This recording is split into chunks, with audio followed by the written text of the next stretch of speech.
Harper Business and HarperAudio present Mission Economy, a Moonshot Guide to Changing Capitalism by Mariana Mazzucato.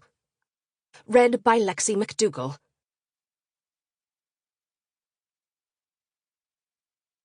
Preface.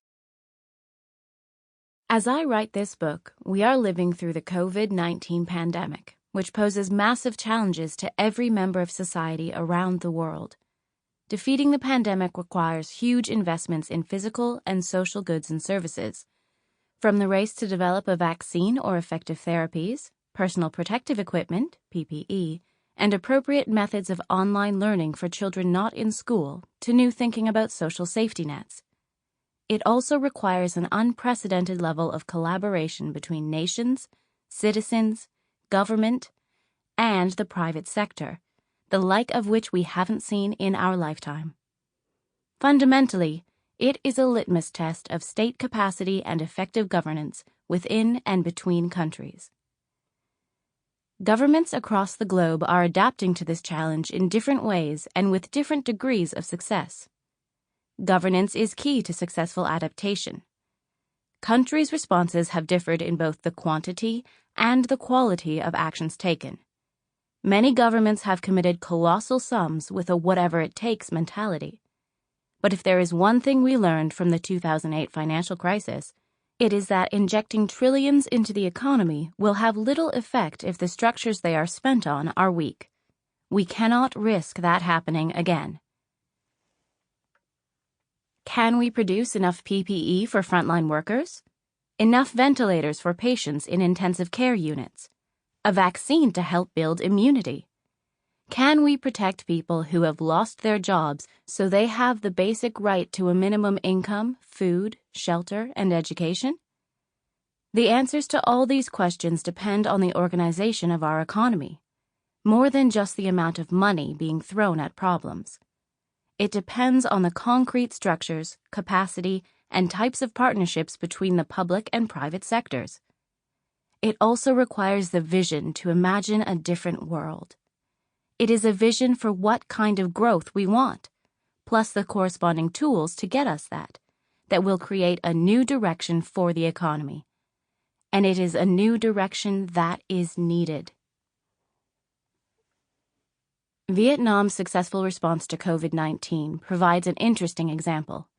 Although the country is still emerging in terms of its developmental process, its government was able very quickly to spur the development of low-cost test kits. This was possible because it had the capability to mobilize different parts of society, academia, the army, the private sector, civil society, around a common goal and strategically use health research and development, R&D, procurement, to crowd in innovative solutions. That is, to use government spending to increase private sector investment. An effective public-private collaboration allowed for rapid commercialization of the kits, which were then exported to Europe and beyond, as well as deployed throughout Vietnam itself. The government was also able to galvanize poster artists, creatively harness social media, and even produce stamps to promote behavioral change. In India, the state of Kerala's success story, in contrast to a patchy national response, is also the result of long-term investment in health, including the protocols put in place after the 2018-19 outbreak of the Nipah virus, like COVID-19, a zoonotic virus, and a successful public-private partnership model between state medical services and private providers.